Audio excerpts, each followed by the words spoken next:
Public Radio presents The Center with your host, DC Radical One.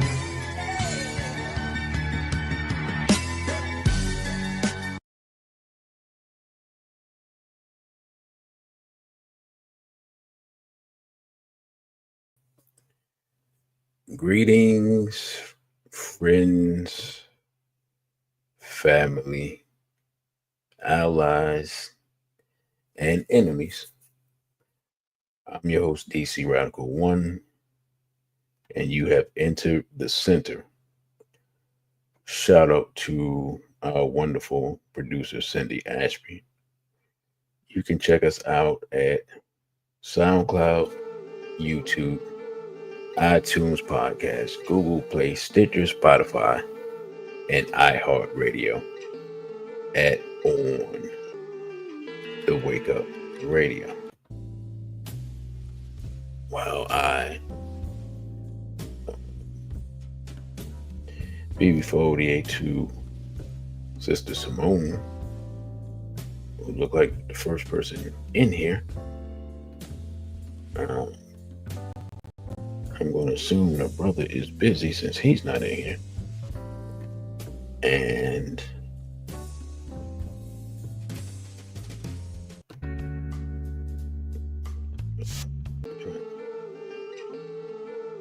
there we go. Not a lot of people in here tonight. Well, I guess black people don't care about black history. We'll give people a few minutes to come in, and I'll be completely honest. If we don't get a certain number of people by the next 10 minutes, this will be the shortest show in the history of the center. Because, time is valuable. And if no one is listening, no one is watching, there's no need for me to be here. All right. Thank you, sister. So, like I said, I only see a handful of people. I actually need to get to my phone, but I can't get to my phone right now. But, it's Black History Month. And I hadn't done a show dedicated to Black history. So I decided I decided a while ago that's what I was going to do. I just didn't know how I would present it. And really, this is only meant to be part one. But y'all let me know if the music is too loud, by the way, because I didn't actually check the levels. It's coming through loud on my end. So y'all let me know how are my vocal levels compared with the music levels. And then I'll get started shortly. Before we get to brother pro-black and plant-based. Let me just say this. Let y'all know what inspired this discussion. Over the last maybe 2.5 years, I have been going to balance. All right, thank you, sis. I've been visiting museums around the city. So one of the best things about Washington, D.C. is, of course, there's a lot of history here. And there's a lot of museums, and museums are free. So I didn't even know that there was such a thing as paying for a museum until a few years ago, I guess. And I remember, in fact, his brother, you got ripped off, was asking me, like, I mentioned the museums. He's like, "Is it free?" And I'm like, "Yeah, your tax dollars pay for the museum. So yes, the museum is free." So. The Smithsonian complex here in DC has, amongst others, it has an African art museum, a Natural History Museum, a National Museum of Asian Art, an African American History Museum, which is it's weirdly placed to me, but I've only been there once, and I literally stumbled there, and that's what actually stumbling into that place is what pushed me to do this tonight. So I was hoping for more people. I don't know why.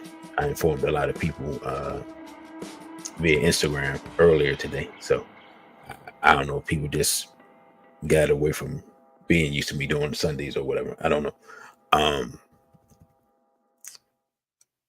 But yeah, I went to the American Indian, 'cause that's what it's called, American Indian History Museum. Of course, they have I'm trying to think. They have a Holocaust museum, of course. They have, and there are a couple of more, like Air and Space Museum, and I'm sure I'm missing 2 or 3. I can't remember what they are, so it doesn't matter. Here's the point. The point is there's a lot of Black history hidden in the nation's capital, right? For those that know, there's a lot of the design of the city is mimicking the design of cities in ancient Kemet. The architecture is partially inspired by Kemetic architecture through Greek architecture. Before the Straight Black Pride brother Kevin. Even much later than that, there's history just like right in front of us that we don't see through things like Adinkra. Like Adinkra symbols are built into things that we don't see because we don't know our history and we don't know our culture. So you know, I was, and another thing that happened, I was I'm trying to think which museum. Oh yeah, so I was in the Asian Art Museum for the 4th time in 2 years. It's actually it might be my favorite museum in DC, and people are like, DC, why would the Asian Art Museum be your favorite? The answer is because before they Straight Black Pride brother Elijah, the reason the Asian Art Museum is actually my favorite museum is because it has an array of art from different cultures, right? So they have they have a Korean section, a Japanese section, a Chinese section, an Indian section, a Persian section. The Persian section kind of pre-Islamic section, so Sassanid period, and the post-Islamic, right? One time I went there, they had a whole Islamic art section, which, you know, means, if you know anything about Islamic history, that means you're just kind of squeezing together pieces of different cultures into one thing, right? So that's why I like the Asian Art Museum. Another thing people don't realize is that when you look at some Asian art, for example, Islamic art, there are African influences in that.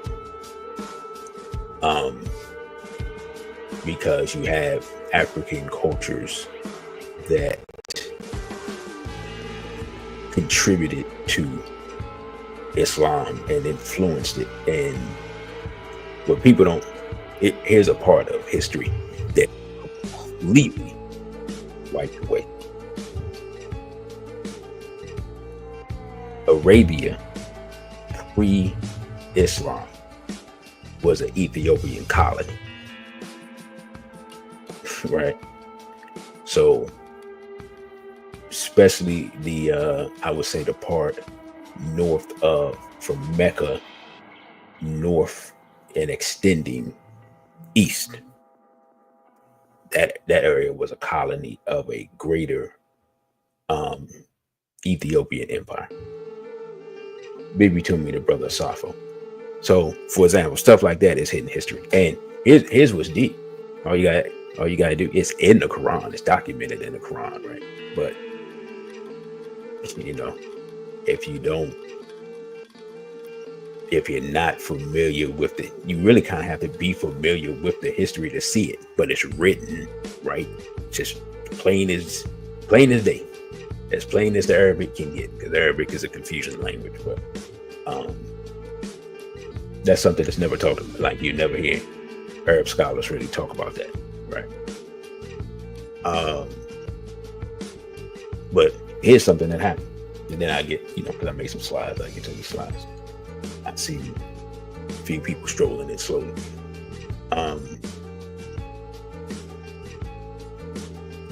don't actually know. A few months ago, I guess, I was in the Asian Museum, Asian Art Museum, and I've been, like I said, I've been multiple times, and I thought I had pretty much seen everything. Now, here's the thing. Here's, at least here, can't speak to other places. I eventually would like to go to, say, New York, which I know has a lot of museums, and hit their various museums as well. The thing about museums is they have permanent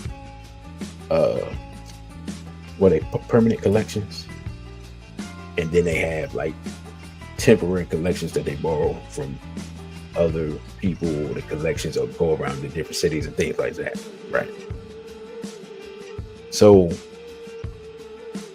I was in like the basically the basement section, and the way the Asian Art Museum is built and the African Art Museum is built in the Smithsonian, they're built into the ground, right?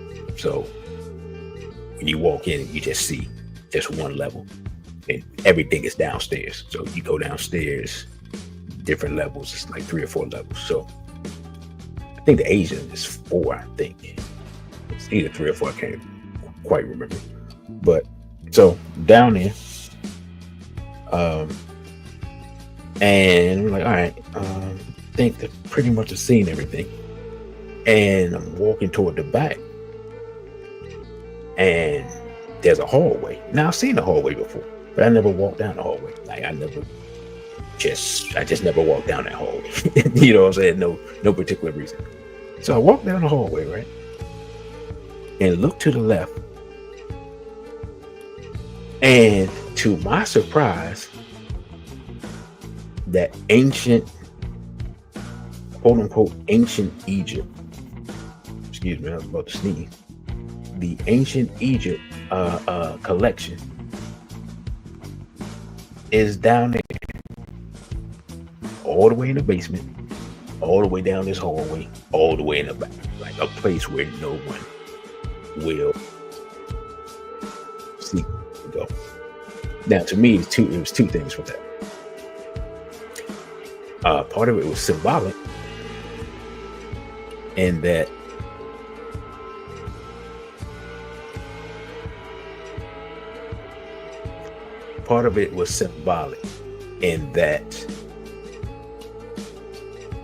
if you think about it, right, the reason that it's all the way at the bottom is because that was the foundation of everything that's above it, right? But also it's put back in the corner where most people aren't going to come. Now, the thing about it, to me, is the fact that that part, that their art is there, right? And this is some of the stuff is from, I recognize, from 18th, 12th. I think what other dynasties I know some of the art came from. Definitely remember stuff from the 18th and the 12th dynastic periods, right? And I think somewhere here I had some pictures of it. But so that was there. So, all right. Now, remember, I've gone to the African Art Museum. There was no Kemetic art in the African Art Museum. The Kemetic art is in the Asian Art Museum. Now, we all have maps and we know where Kemet/Egypt is on a map, right? So they're still playing that game. It's 21st century. We're still playing that game. Okay. And the thing about it is, these two facilities are linked. Like, they're within the same complex and they're physically connected. Like, you can go from one to the other if you know your way around the complex. If you don't know your way around the complex, one of them has a door. Like, if you enter, I can't remember what street that is, but if you enter the main entrance, right? The Asian Art Museum is to the left. The African Art Museum is to your right. If you know where you're going, you can go into the Asian Art Museum, go downstairs when you finish, like go around down these corridors and around the corner and around Robin Hood's barn and pop up in the African Art Museum. That's how they're connected. So if this video gets taken down, you know I told too many secrets about what's in the place. All right, so I went there. Then another time, for no reason other than I happened to be downtown, I was like, you know what? I've never been in the Museum of Natural History. So going there, I don't know what was going on. Because it wasn't a Saturday. I don't know what was going on. But there was a bunch of people in there. Like, there was a lot of people in there. I was like, oh wow, there's a lot of people here. And my thought is, I'm not gonna be in here long. There's a lot of children. Right? Like, it's a good museum for children. I go in there and I'm looking at stuff. They have stuff like, before they, brother, you got ripped off. They got stuff like they're talking about like weather and stars and animals and you know, that type of stuff. Natural History Museum. Like, yeah, okay, cool. And then I don't even know what or how. I just walk into this section and it's a boatload of African history in there. So the African history is in the Natural History Museum. And I'm like, oh, well, this is interesting. You know, so now mind you, I told you I've been in 3 different museums. We got our history, pieces of our history in 3 different museums. This is all within one city, all within one complex. Right? So they got, again, they got a part on ancient Kemet. They got a part on, I mean, they just had it was just an African section in the Natural History Museum. And I just remember going through and taking a lot of pictures and everything and looking at stuff. And I was just like, man, this is the stuff. This should be. No, I'm getting to that. I'm getting to that. I'm like, so if you don't, like, literally, if you're not looking for the history specifically, you won't know that it's there. Like, because again, the African Art Museum, you would expect to find the African history in the African Art Museum. No, you find African art in the African Art Museum, but a lot of the older African art that used to be in the African Art Museum when I went 20 years ago is no longer in there for various reasons. Right? So when I, you know, because of this experience, I'm like, the idea that our history is readily available even in a museum is false.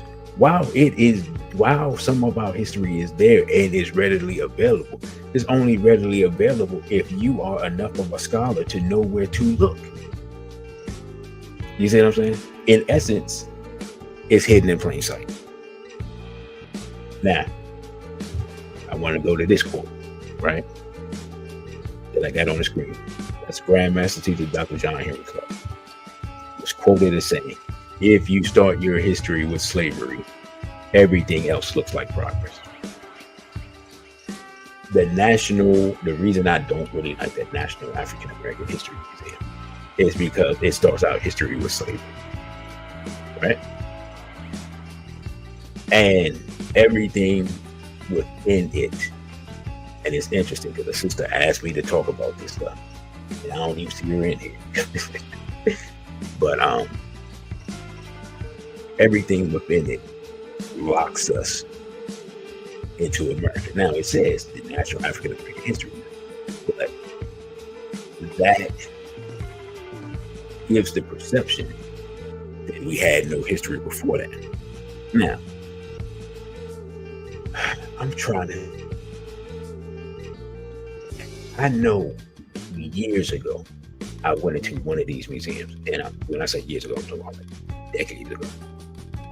And unless I'm tripping, I went into one of these museums and they had documentation of, and I can't remember the brother's name, but there was a Muslim brother who was enslaved and brought here, and his writings, some type of way, some European that he interacted with realized that he was writing Arabic, and that led to his eventually led to his freedom, led to him being known. It's a big story, and then there was a book about it and everything. And actually, in my recollection, there were like three of those. So again, that gave lie to the idea that the people who were stolen were quote unquote uncivilized savages and so forth and so forth. Now, in many ways, whether we realize it or not, we're still wrestling with that perception, even amongst ourselves, right? Because let's be honest, how many times do you hear even African people talk about the things, people from the continent talk about the things that they did before Europeans came, right? Like, I remember learning about Fela Kuti. Fela Kuti said that it was a sister from America that would put him on to like studying his history and pre-colonial history and all that. He's Nigerian. He didn't learn that from no Nigerian sister. He learned it from his mother, who he revered. He learned it from his father or nobody. He learned about ancient African history from sister here, right? Then went back and started, studying and making, it informed his music. So that just goes to show the power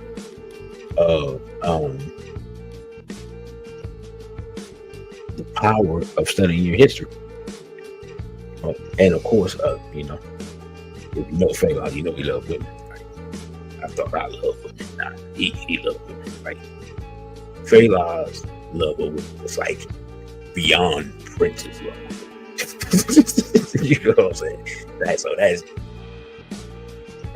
just extreme. What do you say, brother? What place you you talking about National African American History Museum? Yeah, I'm gonna get to that. I'll get to that place. I'll talk about that. Now, and I'm just using these slides as a guide, but that this quote is very important for us to understand. We're gonna talk about history.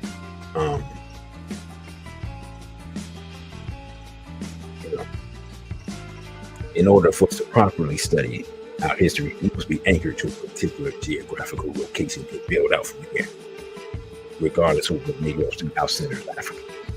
And our culture is preserved in our DNA. Like we don't even realize that we do stuff that's African. The simplest and easiest thing that people understand is libation, and you know, as they do in the hood, pouring out some liquor for the homie.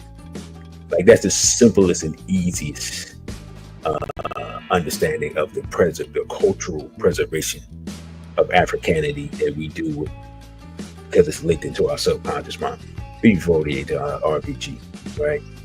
So as much as people try to dismiss their Africanity, like where do you think breakdancing comes from? Where do you think call and response comes from? Where do you think the Holy Ghost comes from? Like all of these things are African things that we do that you can see across Africa.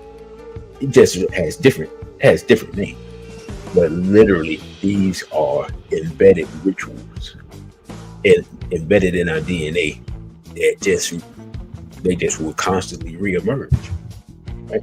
So the idea that we're not African is a concept you can only believe if you have been completely deculturalized. Once you understand culture, it becomes readily apparent.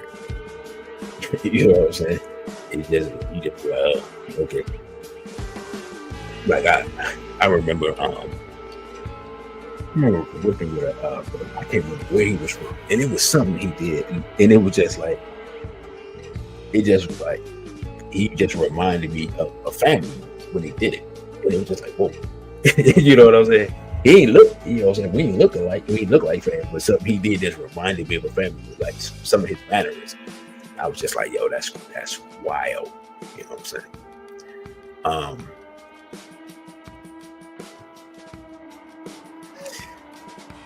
I was looking at a clip of Dr. John Henry Clark, and I didn't have a chance to bring it all up because I just ain't having time to find it and chop it up. But when I do, I'll put it up.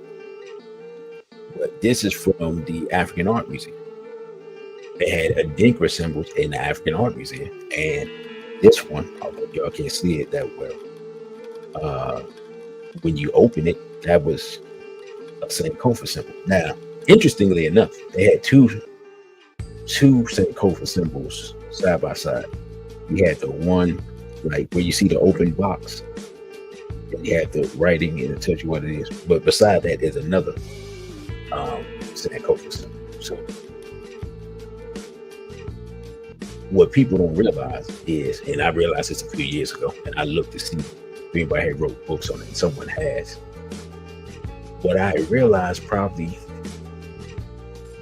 maybe 10, 12 years ago was I've seen these symbols before, like everywhere, right? We don't understand our culture, which keeps us being confused about our history. If you look at metalworks, ironworks, you'll see Adinkra symbols in iron. Some older cloth patterns, you'll see Adinkra symbols in them. So literally, and for those who don't know, Adinkra is a pictographic language system used mainly by the Ashanti of Ghana. So it's very much like the pictographic language system of what we call the hieroglyphs nowadays. Like, so what ancient Kemet used, that type of symbol system of language, Adinkra is an updated version that started, if I'm correct, 1700s or so.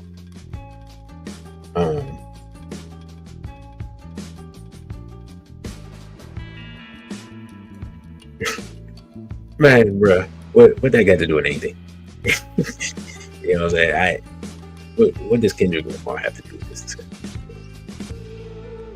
Yeah. Anyway, so once I saw that, I was like, okay,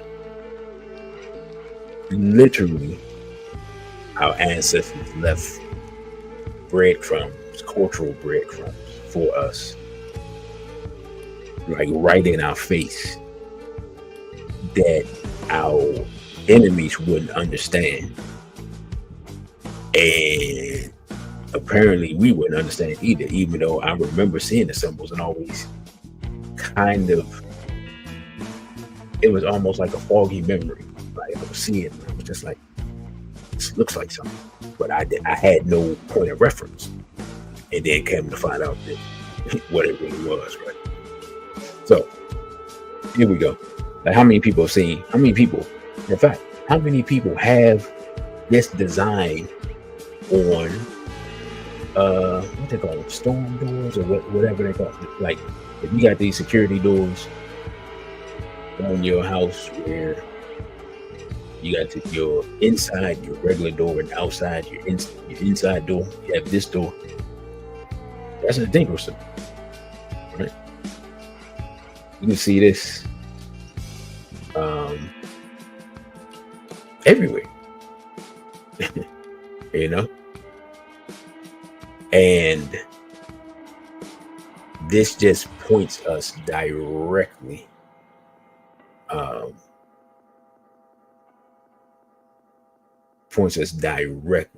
back to, not only directly back to the continent, but just directly back to a particular group and language system and geographical location. Right? Now we know, Black people are from all over the continent, but this is like a direct link. So when people are like, oh, we didn't come from here and this and this and that. I mean, we come from there and this and that. Just a lie. It's just a lie, plain and simple, right?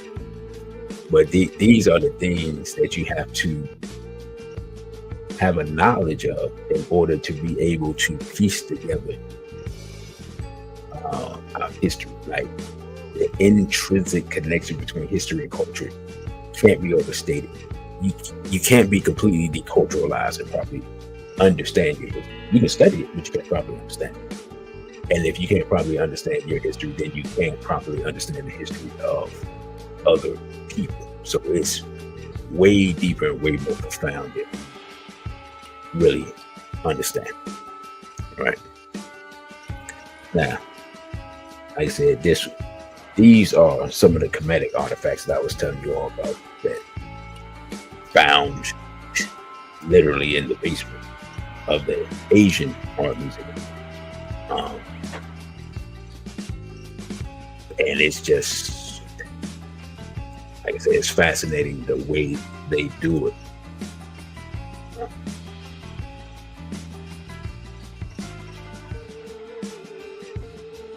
Oh, okay, bro. So I thought of this like today. Literally, I was watching Dr. Clark, and he said basically he spoke about the war on African history, and I for some weird reason, I never looked at the war. I never looked at the war on our history and the war on us physically just as the same thing, just different aspects of the same thing. I have no explanation for that. You know what I'm saying? Like I have no reason why that occurred. I just never looked at it like that. I don't know. But anyway, when he said it, it struck me as profound. Then there's a conclusion I came to. When he said the war to destroy African history is part of the process of dehumanizing Black people. If Black people don't have history, then we aren't human. Now, I'm using the word human, you understand. He said we start our history with slavery, then our humanity starts with our contact with Europeans. This is the danger. you end up crediting your enemies for quote unquote civilizing you. So when you take on the American identity, whether you call yourself an African American, an American, a Black American, what they call foundational Black American, descended, was it American descendant of slaves? Any of those identifiers, or those, especially those identities, are in essence crediting your enemy with making you a human being. Your humanity is based upon your proximity to an enemy based upon those identifiers. I don't think we've looked at it that way before. I know I didn't. Once I stopped and looked at it, I said, okay, that's why you have to go beyond that. Like, that puts us in a psychological box in complete proximity to Europeans. Like it just makes us, in essence, imitation white people, right? So in order to get out that box, you have to extend your study of history beyond the last 500 years. And so when I see, so this is the danger of what's presented as Black History Month now. Black History Month is presented simply as what we've done since we've been here. Like, I never see people talk about anything outside of the context of America during Black History Month. Now, if y'all see something different, y'all let me know. But that's basically how I see it. And so it makes it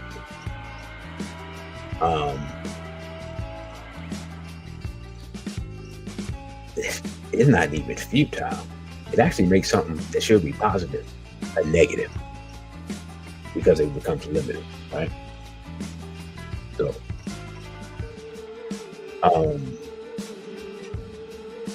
when I first read Destruction of Black Civilization,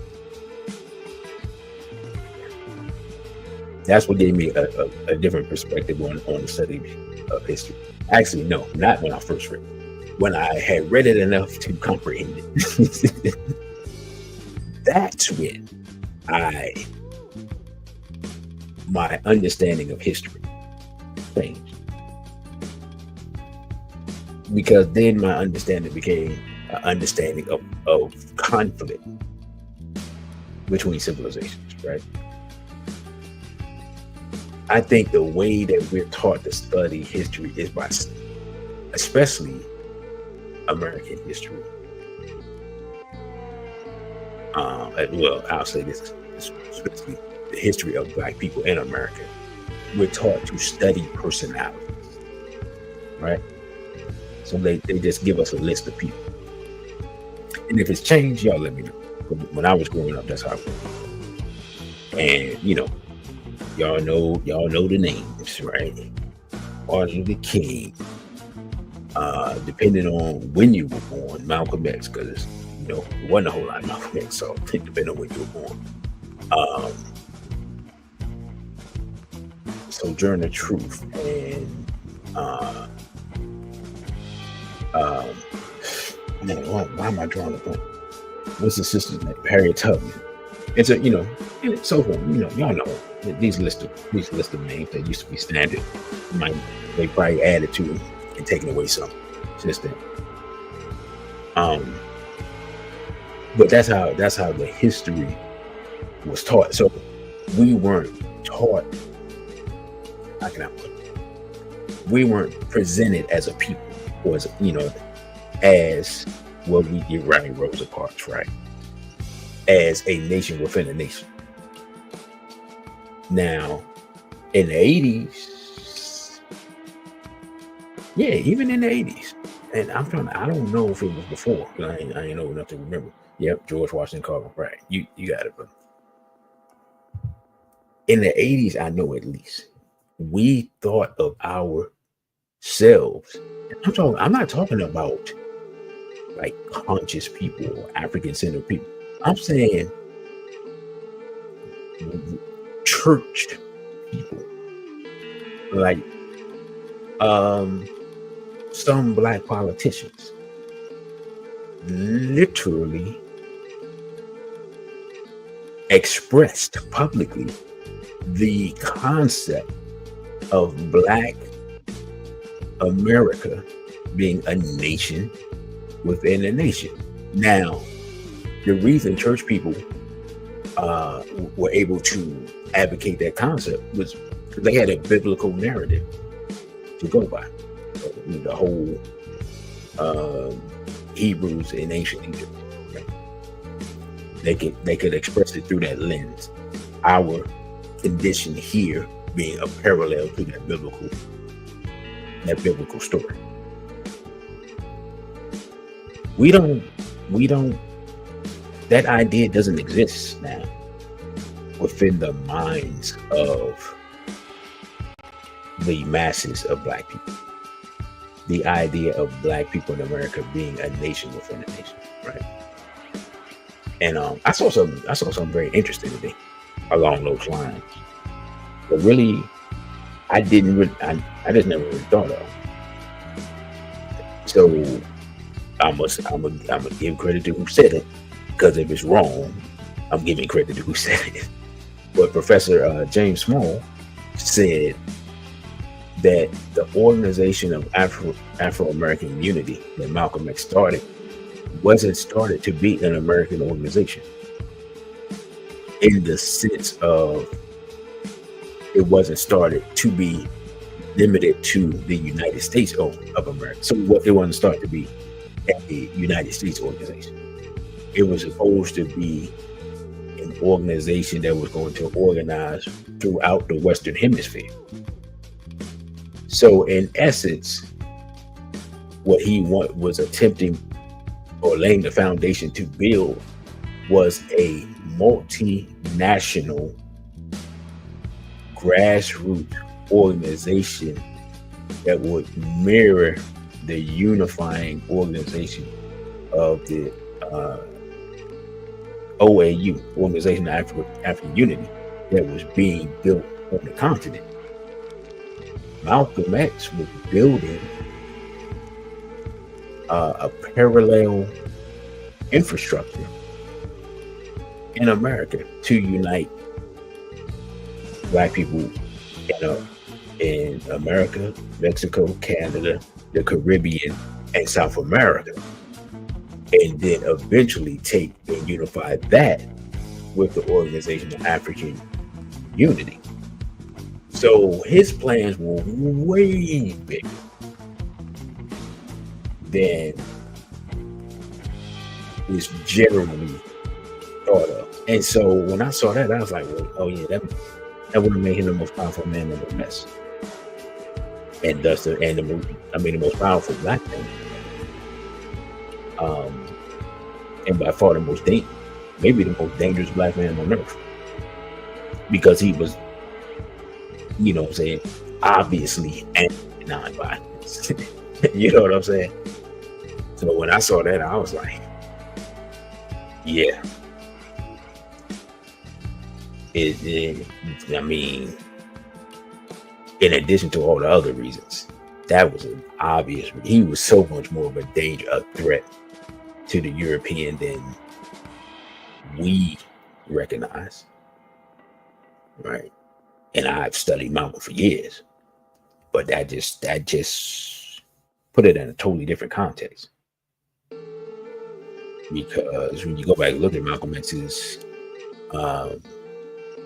oratorical and organizational skills, and you know, I put the clip up before with Kwame Ture, formerly known as Stokely Carmichael, where he talked about the organization versus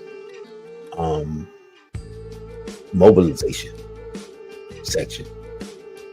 of his lecture on making the unconscious conscious. He talked about Malcolm X's ability to organize was superior to most people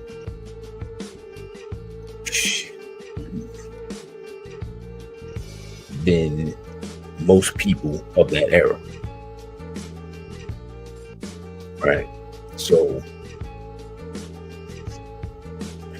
man, goodness, I'm just sitting there thinking about it.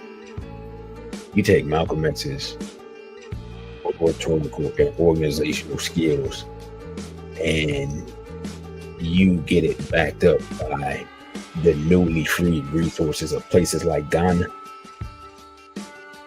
Yeah, you talking about world-changing event. And so those are, those are the stories and those are the histories that really need to be, be put on the table so people know, because man, we still don't understand how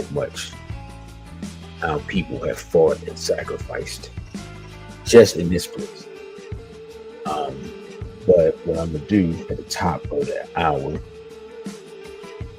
in fact, actually, I think I'm gonna do it now. I have a clip from Dr. Clark. It's a pretty long clip where I think it's from Gil Noble. Back, I forgot what the Gil Noble show was called, but those of you all from New York or whatever, you're all familiar with Gil Noble. He used to have a program that was, I don't know if it was syndicated or I don't know if that was public access. I don't know, but it's very similar to what we had in DC, even though the brother wasn't from DC. With Mr. Middleton, he was similar to 40 people. And this clip was Dr. Ben, Dr. Clark, and who was the third scholar? The brother that came before Columbus. He was the third scholar, but I just took this clip of Dr. Clark and he's talking about the African Holocaust. Before this, Brother Tony, I didn't want to have too much. I didn't want the clip to be too long, so I just took parts of it. I wanted to take some from everybody, but basically we just would have been sitting up here watching videos of the ancestors, which is cool. You know what I'm saying? Y'all can do that on your own time, or we could just have a watch party for it, and take it from there. So I'm gonna go ahead and load that clip up, and then we come back and basically be ready to close out before 9:30. Y'all know how it is. How we do.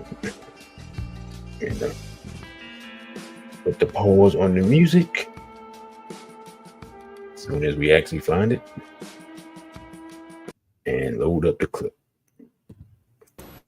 Portion of the preceding segment, you heard Professor Ben raise the question of the Holocaust, which seems of a Holocaust, an African Holocaust. Seldom is that word used in that particular context. We've only heard Holocaust used in a particular context. Maybe we can amplify on that. Well, our Holocaust started 500 years ago, and it's not over yet. In fact, our relationship with Europe has been a continuous Holocaust, and we have been continuously resisting that Holocaust. African resistance to this Holocaust started in the hinterlands of Africa when he was revolting to keep from being taken to the shore, then continued along the shore when he revolted to keep from getting on the boats, continued on the boats, and he revolted to keep from getting off of the boats. Forced off the boats, he continued to revolt on the land.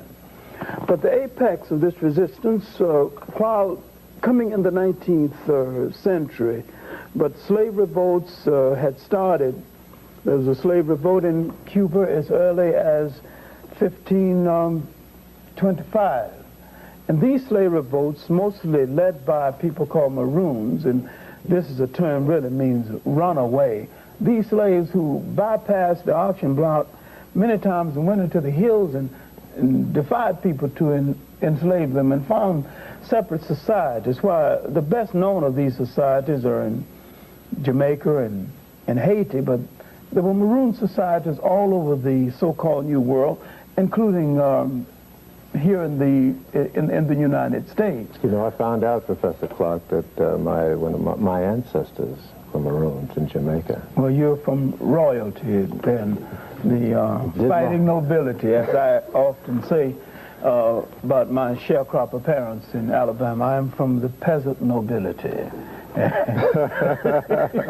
Well, from one noble to another. Good to talk to you.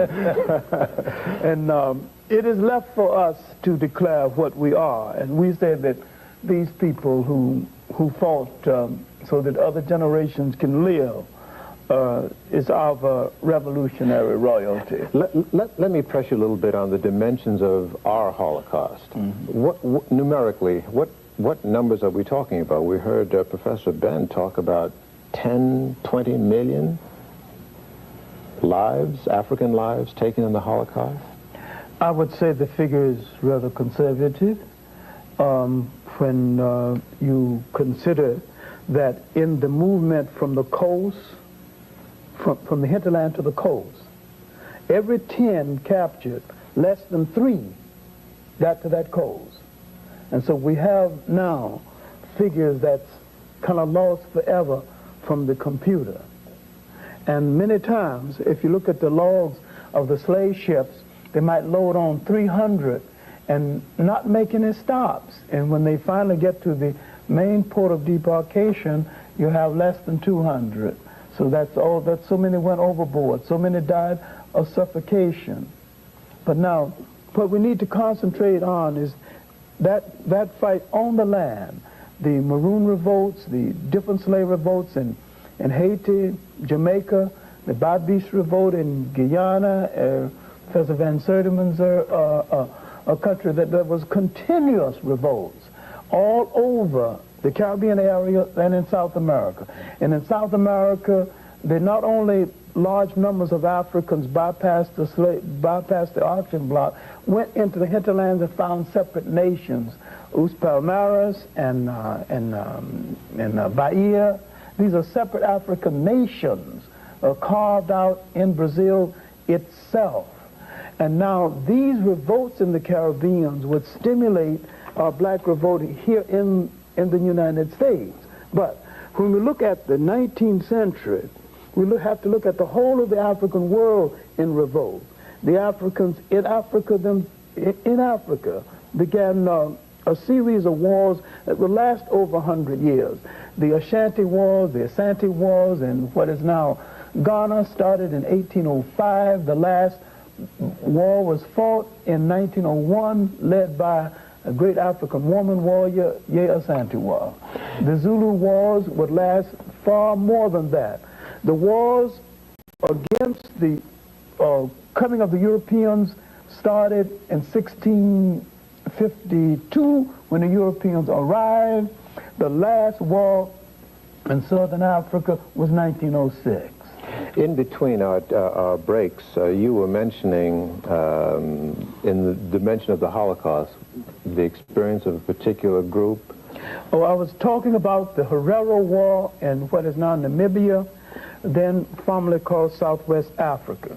The Germans tried to create a bastard race in this area by cohabiting with the Herero women.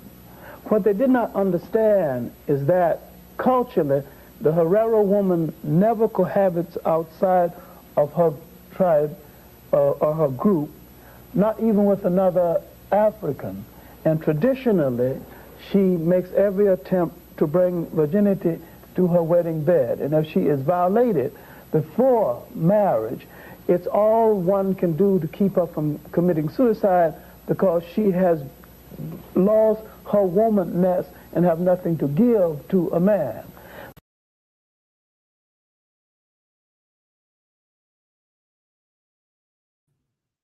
That was the Grandmaster teacher, Dr. John Henry Clark.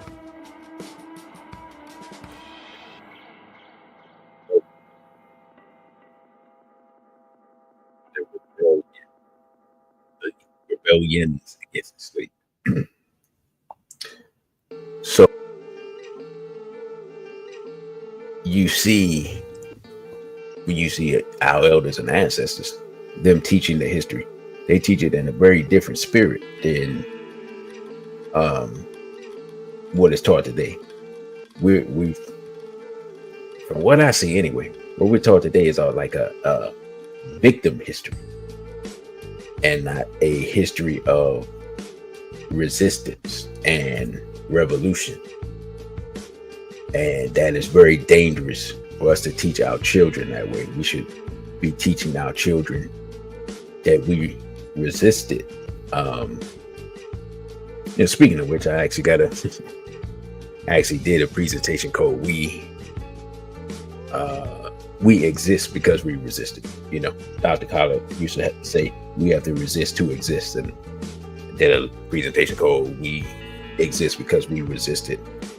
Brother, you got ripped off. Were you here when I did that? Because I think I did that like right after the convention one year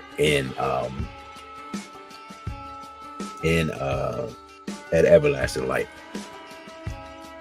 So, brother, let me know if you were here for that. You were okay. Because I thought you were here, but I wasn't sure. I've never edited that. But if anybody, especially anybody that's a member, if you want a copy when I edit it, I'll send it out. Y'all can ask brother you got ripped off if it was worth your while. Like, I've never edited, I've never made it available. Because it was I don't know. I just never did. But I think it will have value for young people, personally, now that I think about it. But I think our young people really need to see their elders and ancestors in a different light, because the time we're heading into, it's not gonna be nice guy time. It's not gonna be love everybody time and all that stuff. By the way, this is The Center. I'm your host, DC Radical 1. You can follow me on Instagram at dc.radical1, Twitter at dc_radical_ONE, on OTW2 at DC Radical 1. If you find value in this type of information, please donate via Cashapp, $DC Radical 1. And you can email me at dc.radical_1 at protonmail.com. By the way, OTW2 is a Black-owned free speech platform. So it's just like what YouTube is now. Actually, OTW2 was doing some of the stuff before YouTube. The only thing is that they don't have streaming capability, but you can upload videos, you can write blogs, and make posts and things like that.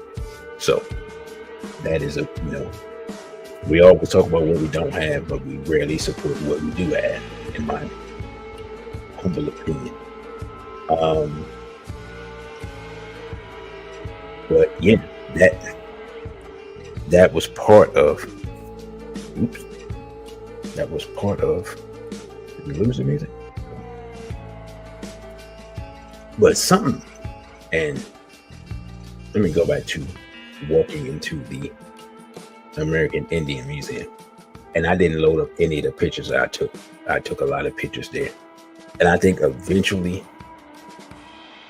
I don't know how I'm gonna do it. I'm gonna eventually, I think, put together a video of the different museums, or maybe I'll do them by museum and just make video, take the different pictures and video clips and stuff and put them all together as one presentation and upload it like that.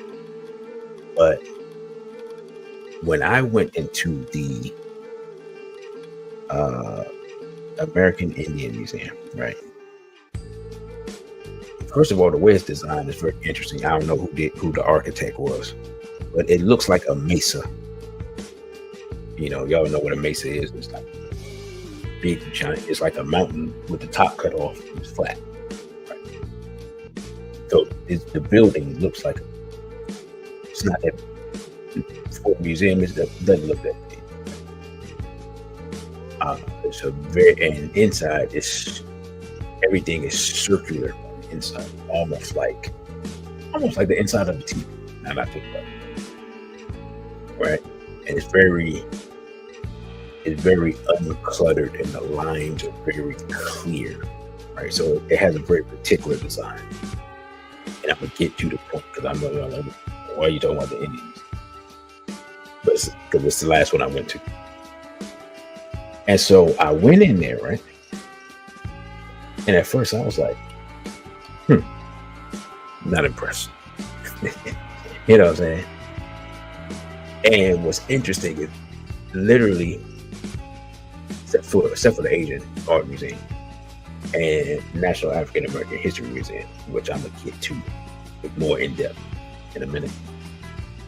Generally, all the cultural museums I go into, I feel like there's something missing. Now, I've never gone to the Holocaust Museum. Will I ever go to the Holocaust Museum? Yeah, who knows, right? I mean, I'm sure there's something to be learned there.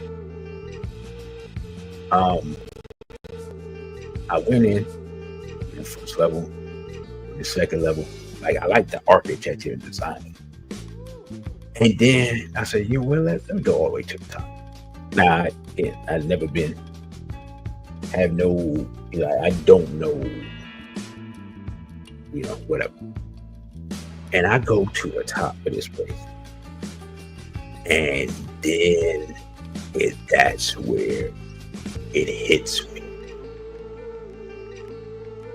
Their story of their interaction and the number of times that they were betrayed by the United States government, and the massacres and the wars and the massacres. Because some of the massacres occurred because they made a treaty, right? And you see it, and you see, like, they had a section where they show videos, right? They have the same thing in the National African American History Museum, except in the National African American History Museum, it's much bigger. The screen is ginormous, right? Here it's smaller, but the whole thing is smaller. Brother, would you laugh at that? And so I go in there, and this is, I hear that I've heard this before, but for whatever reason, hearing it just started to hit me. And he said that, and I don't know who said it, but basically the goal was for them to kill the Indian and save the man. So literally the process of destroying the quote unquote American Indian was a process of deculturalizing them. Right? So it wasn't enough to defeat them physically, to make the defeat permanent.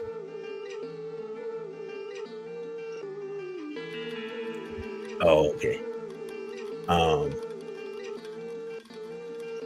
To make the defeat permanent, they had to deculturalize them, right?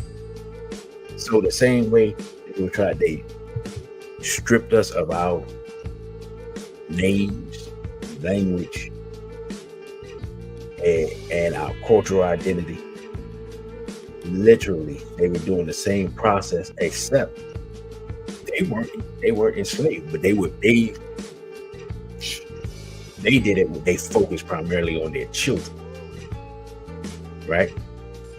So they were taking their children and putting them in these boarding schools and cutting their hair and taking away their traditional clothes and taking them at an age before they fully learn their language and all this, right? Y'all know about the killing the buffalo and things like that.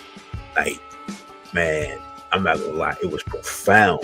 And then the intermixing, like we just heard what Dr. Clark talk about, interbreeding, right? I hadn't really thought about the process of what they call blanket a minute. I think it's blanket a minute. So I'm not pronouncing it correctly. All right, I'm not. You know, but that process of breeding people out that went down on in South America and like Argentina and Brazil and maybe Colombia. That process was going on here amongst the quote unquote American Indians, but nobody ever talks about it. Nobody ever calls it that. It's the same process. We are volunteering for the same process via multiculturalism, with Negroes talking about the black woman ain't sufficient, and black women talking about the black man not sufficient. You're literally volunteering for a genocide that used to have to be imposed on us. Now we volunteer for it. So now when they show these, like, you look at the pictures, because they have photographs of different groups of different quote unquote tribes of Indians, right? And you look at the pictures from 150 years ago, 160 years ago, 170 years ago. These people were much darker. Their hair, like the straightness of their hair is something, it's just different from white people. Like, white people and quote unquote Native Americans have straight hair, but the texture of it is different. I don't know how to explain it, but you can tell, right? It's like their hair is straight, but it's like thicker. A lot of Europeans, they actually have to do a lot of stuff with their hair. Is thin. So, but you get to see, you know what I'm saying? You can see 150 years ago, these people look much different than the people that you see representing them now, right?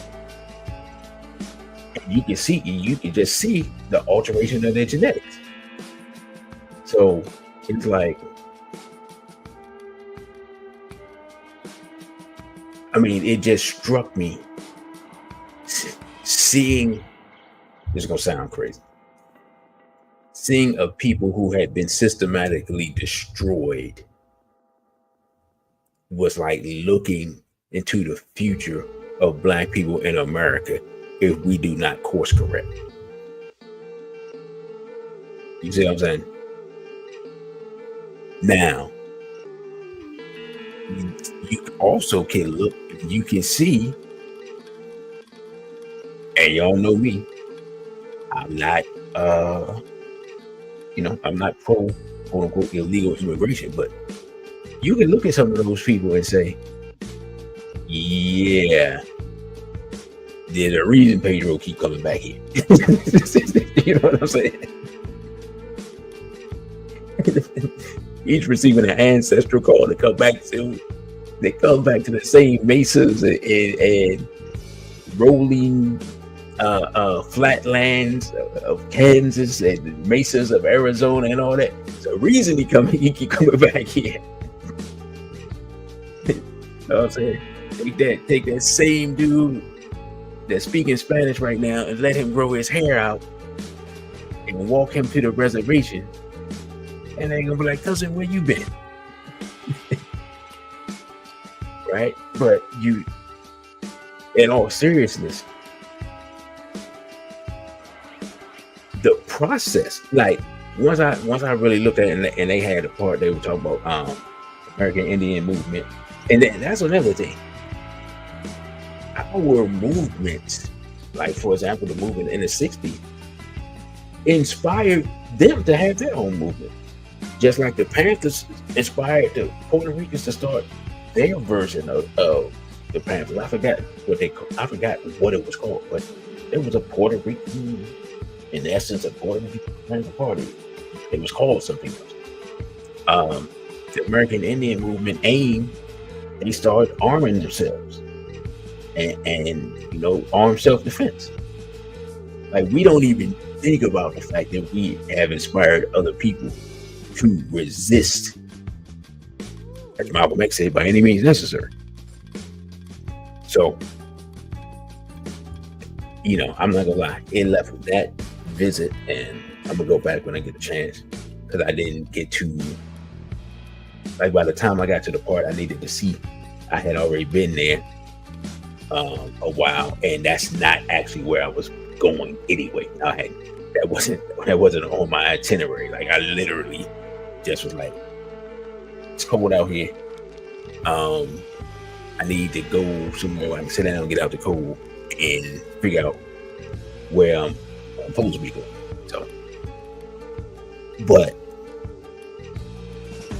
we can learn a lot from other victims of our enemies. And I don't think that we really ever look into that. But you got Rick off, you said, hold up, let me put this up.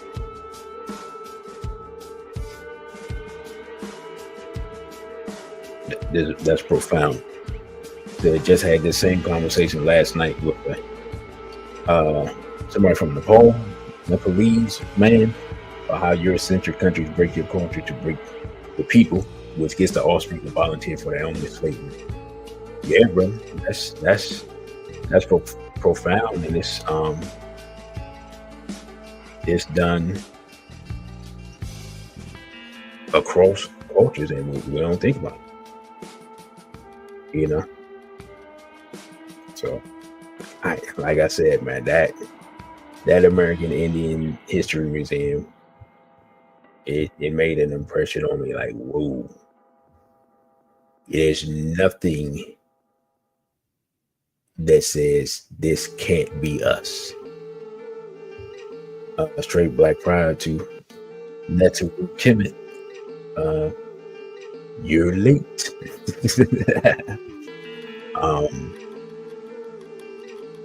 But yeah, man, that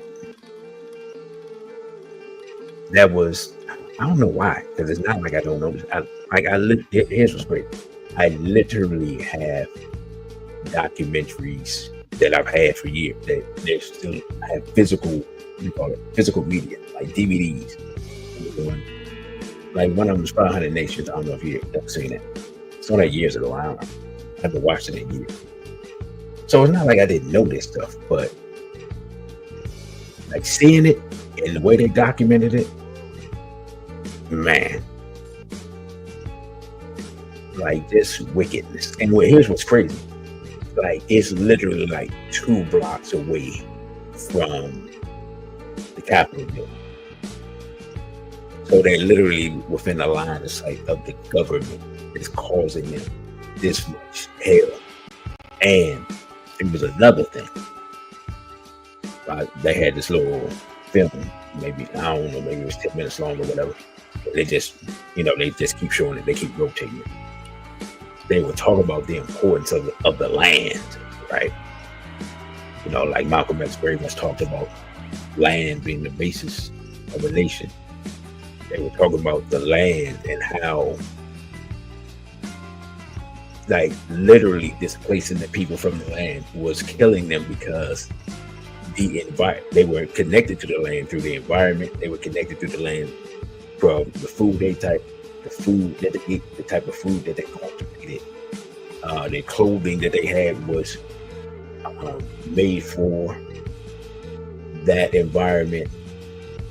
Like everything was connected into the land. And even we don't, because the European put borders in, now this is the United States of America. But if you're a Seminole who's lived in Florida for 1,000 years, Oklahoma is not your land. Your land is Florida. You see what I'm saying? So being shipped to Oklahoma is a disaster, right? Like if you moved half of the people in Ethiopia to Senegal, yeah, they're still in Africa, but everything that makes them Ethiopian will be left in Ethiopia. And in Senegal, they'll be lost. Right? And so they were showing the Trail of Tears and some of these other massacres and showing the treaty thing. And actually Dr. Ben in this same video, but earlier I just cut that part out. He talked about the treaties. He's like, how can you have a treaty with people that don't speak the language, don't read the language? You get one person that speaks the language. You have a quote unquote agreement with the person, and then you exercise the treaty. But one person who's not in charge agreed to it, and he don't even read the language. He just barely speaks the language.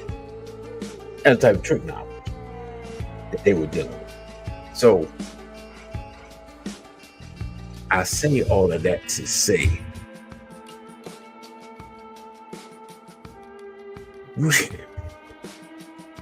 us studying history is only relevant if we're going to study it with the understanding of conflict between nations and a history of war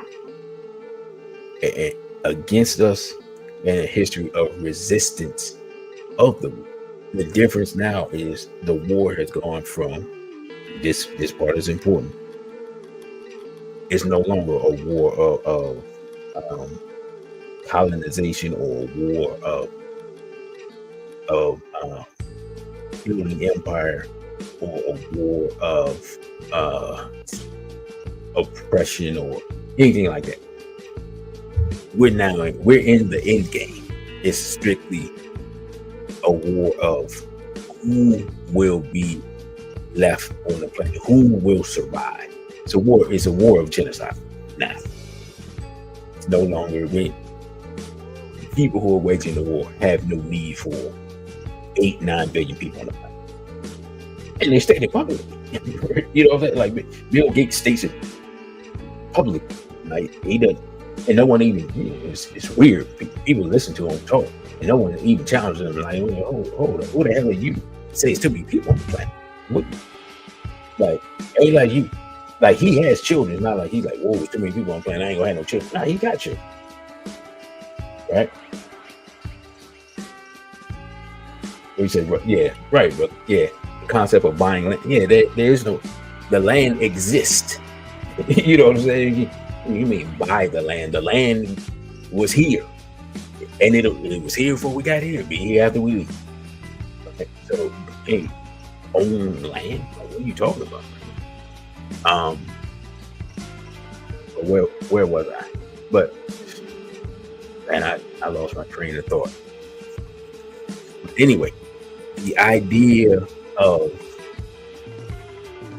like I was saying, we're now at the age of a war of genocide. It's only, it's like Avengers Endgame.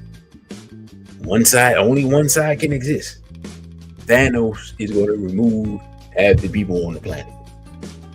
The Avengers have to destroy Thanos and all his forces to save half the people in the universe in the movie. In that same vein, people have publicly stated that there are too many people on the planet, and they would like to reduce it by as much as they can. Now, you would think that 8 billion people would look at the however thousand or million of those people who agree with that sentiment and say, yeah, no. But people don't know. People are living their lives and people trying to survive what's going on. But the reality of the situation is, and here's what's deep. This is for everybody. This ain't just for Black people. If we don't recognize the genocidal war that is taking place, we will all end up in the American Indian History Museum with a video playing of where we used to be. You know what I'm saying? Yeah, there used to be 2 billion Africans in Africa. Now we got it down to 200,000. And it used to be 1 billion Chinese, and it used to be 1 billion Indians, and it used to be however many hundreds of millions of Hispanics, and so forth and so on.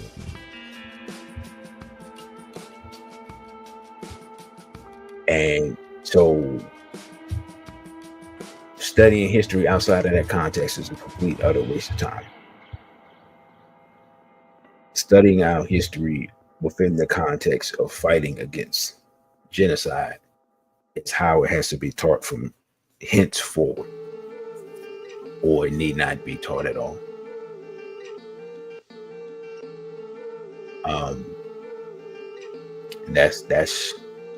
That's how I see it. That's what I learned. When I figure out how I'm gonna present it, I'll present some of the pictures and videos that I've taken over the last 2 years. If anyone's interested, based upon tonight's attendance, it won't look like people are interested. You know what I'm saying? So I don't know if this was just because I haven't been on in a while on Sunday. Brother, you got ripped off. You didn't send it out, did you? You didn't? Did you send it out on Telegram? If not, don't worry about it. Send it out later, people can watch it. But at this point, man, I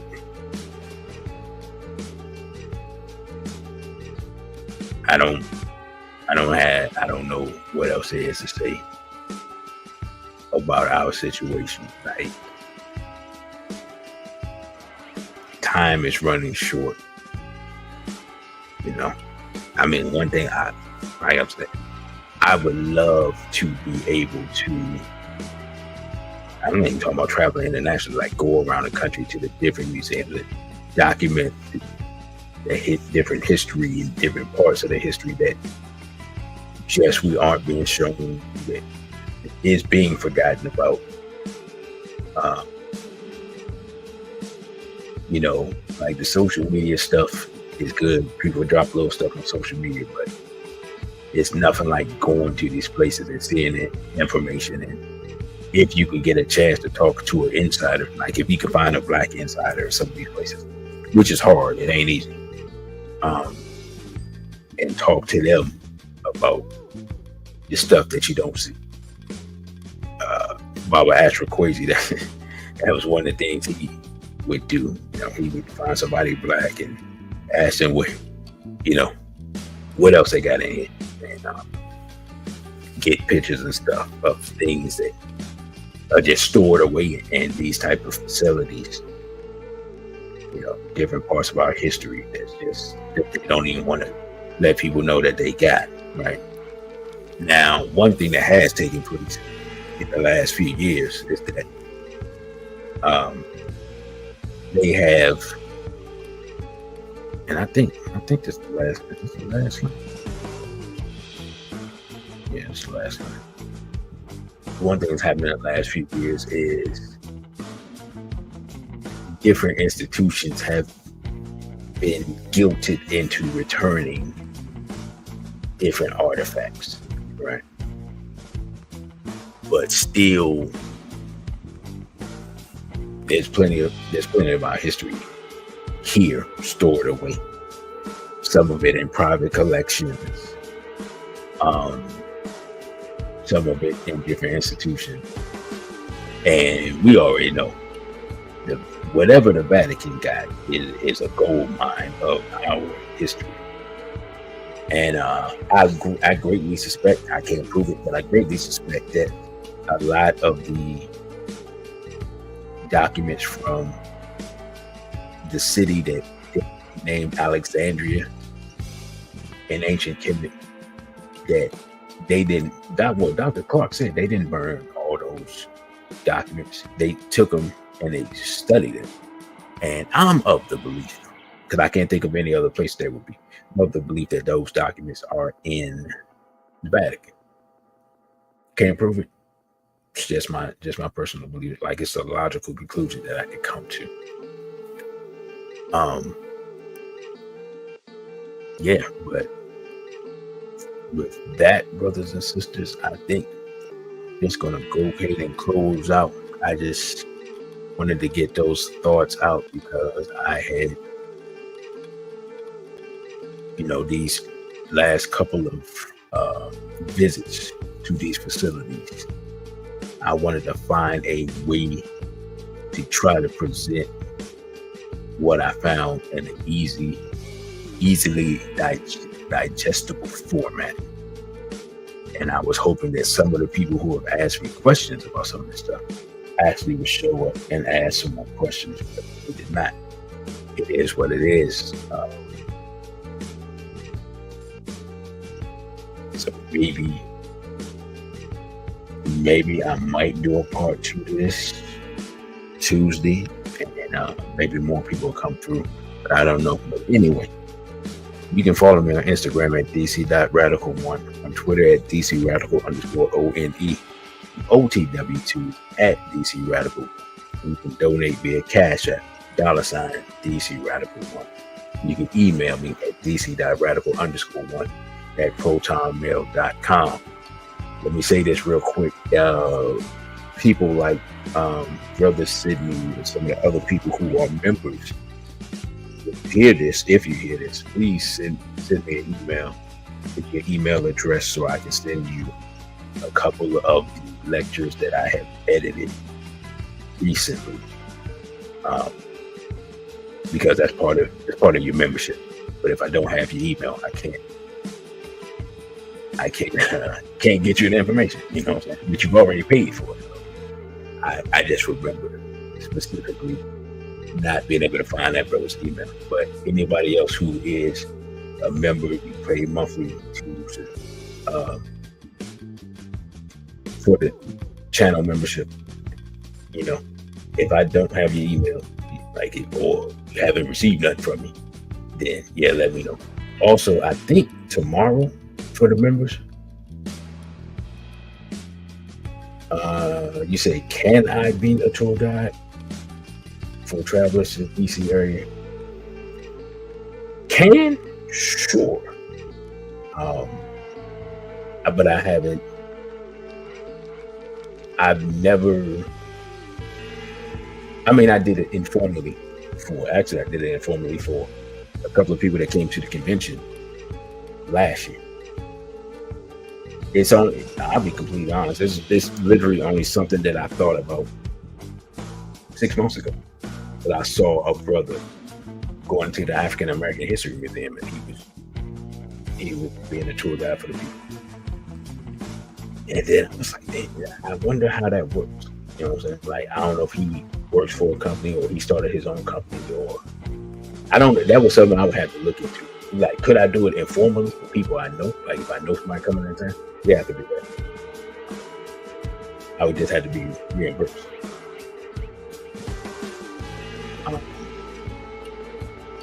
But yeah, I just have to be reimbursed for my time. But it's like, I've been to the Smithsonian complex enough that would be relatively easy to do. Now, the other sites in DC, like, there are other tours that people do to show you the connection between Kemet and DC. Some of that stuff I know, but I haven't. I would have to brush up on it because it's been years. You know what I'm saying? But there are black parts of DC that I show people that they're still black and have historical significance, like the area around Howard University. They're just trying to gentrify into oblivion right now. So yeah. Long story short, the answer is yes. Setting it up and stuff like that, the logistics of it, and the payment and all that would be something different.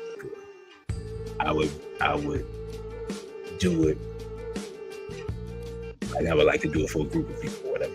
So, but yeah. Short answer, yeah, it could be done. Let me say this real quick. I don't know.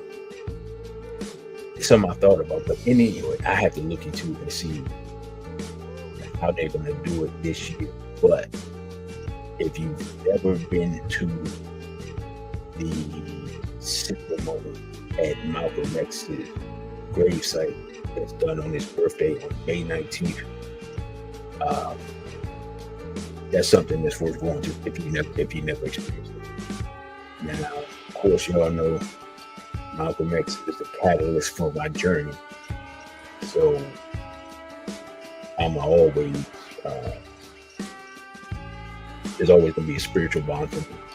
This year that's on a Monday. Like they always have it on the day, so whatever day it falls on, that's when they have it.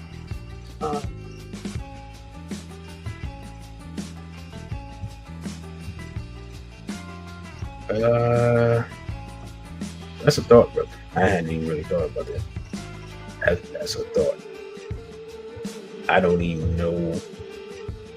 Like I would have to actually talk to the museum staff about how they feel. I would have to talk to them.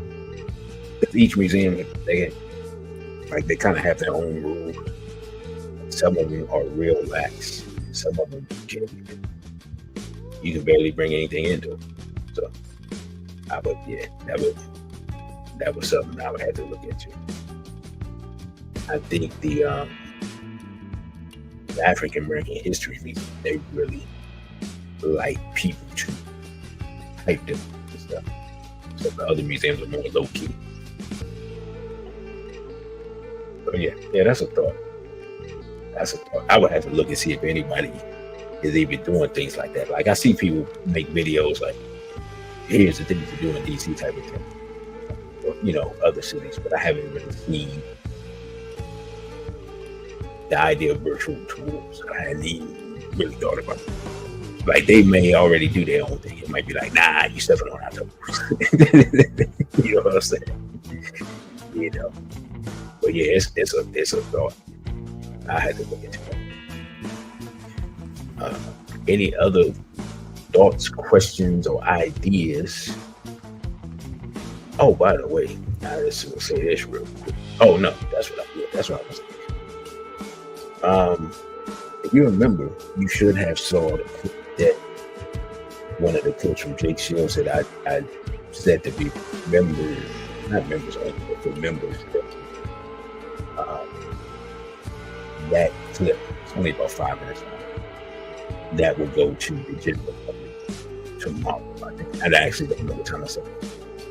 But if you haven't seen the whole interview, I'm pretty sure you can still find it on Jake Shields' Rumble.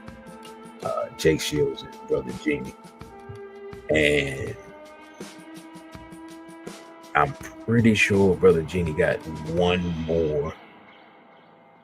Brother, you got Brother? Am I wrong? Does he have one more event this month? Because he was just in Charlotte Saturday. Let me know if I'm making that up. I thought he had one this month. But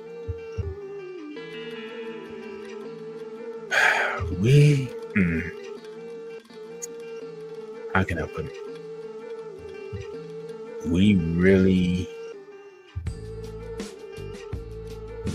need, now is the time to be organized for what's coming. And I don't see that energy. Maybe it exists and I'm just not seeing it. Maybe it doesn't.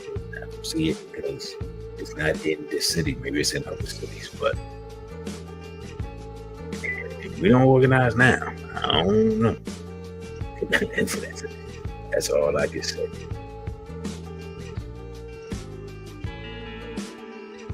Oh, okay, that was the last one. Okay, I thought he had one more. Thank you for that. But yeah, I may come on Tuesday if I have a subject to talk about. if y'all have any subjects that y'all really want to talk about, let me know. Tuesday, I might get into what's going on in the African continent. I got to do some more research because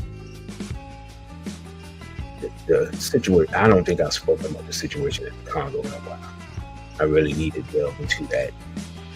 It's frustrating. We got the Congo, we got Somalia on the negative end. Of course, we got the Sahel. On a positive end, you got some other countries that are trying to figure out which way they're going to go. So there's a lot of stuff happening on the African continent, and our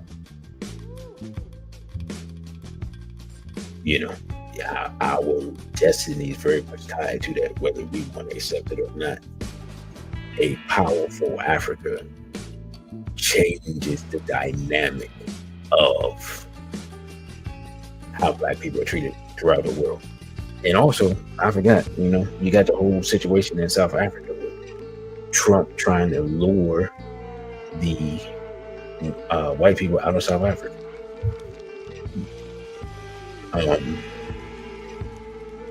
That's an interesting dynamic. That would be good for the Black people in South Africa, but if they bring them here, that would not be good for the Black people in America. I can tell you that much. Because from my understanding, it's funny that they actually even put it in a Hollywood movie. The racism of the Europeans in South Africa is of like the highest level of what we would see here in America.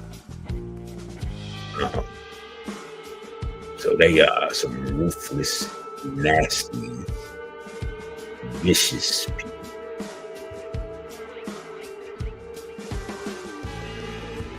It says the ground forces in the Congo have reported M23 having Israeli weapons. Oh, I have no doubt.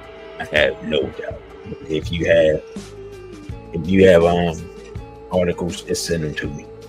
I think I'll just try to get into that Tuesday. Hopefully we have a bigger audience. So with that, brothers and sisters, I thank you all for listening. I'm pretty sure that everyone here is subscribed. Don't forget to like, share, and subscribe. And I will say this, because I don't know if I mentioned this. One good thing, at least from the social media front, is at least temporarily, and I can't tell if they change, the 3.5 year at least shadow ban that I had on Instagram was at least temporarily lifted. I posted something from Brother Genie, and it led to me having about 1,500 more Instagram followers. And once you get up to 10,000, which is like on the horizon, that actually gives me some other tools to spread the message in. So when I reach that point, I use that to pump up the channel more, and then hopefully that can lead to the expansion of the channel. So I thought that was good news. I'll share that with you all. And that video, that video clip, seen 90,000 times. So, trust me, y'all have no idea how much I would love to get a video seen here on YouTube 90,000 times. That would be lovely. But who knows what the future holds. So anyway, let me get up off of here. Again, I thank you all for listening, subscribing, supporting, sending the information out to other people. If it wasn't for you all, the channel would not have reached the height that it has currently reached. So with that, I say, Habibi for ODA, and straight Black